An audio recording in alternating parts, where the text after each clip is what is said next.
Wabomuli dinari isentu gajana kabsoti karabana iti gadisa maroda goptana biyoti karabana iti gadisa maroda goptana biyoti ingkang patu gadi galoni saba ufi biriji jirti ingkang patu gadi galoni saba ufi biriji jirti bota biyab laura sasa dina wali terirti bota biyab laura sasa dina wali terirti kabarana kuni amate etunu yaji sekarani kabarana kuni amate etunu yaji sekarani abiyi kanu mabakate darab darre wali tigure abiyi kanu mabakate nafsin unyaji semalani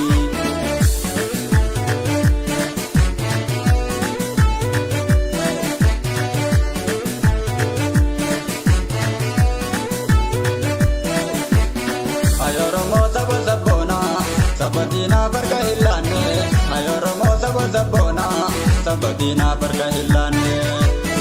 Nuti kamta warga baneti, akka sabati tijabane, warra makam nujura demu, kabasiya sati kasare.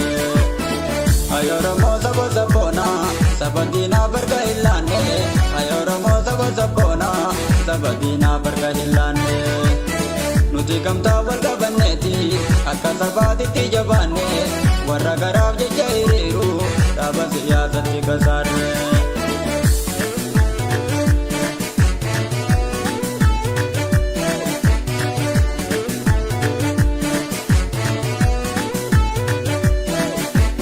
Dabar sine abadilanu, bale arsim biyu magena.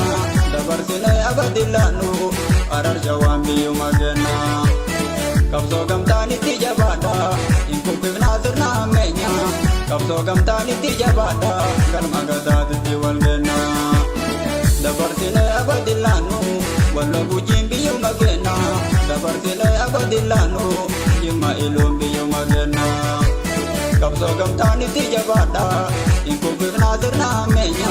Kabso gamtani tijabada, kalma gadad diwalgena. Dabar sine abadilanu, mata kalbora nagangena. Dabar sine abadilanu, wala gale biyu magena. Kabso gamtani tijabada, ingkung nazar na menya. Kabso gamtani tijabada, galma gadad diwalgena.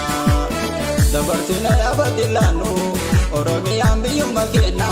Dabar sine abadilanu, oromiyam biyu magena. Kabso gamtani tijabada, ingkung nazar na menya.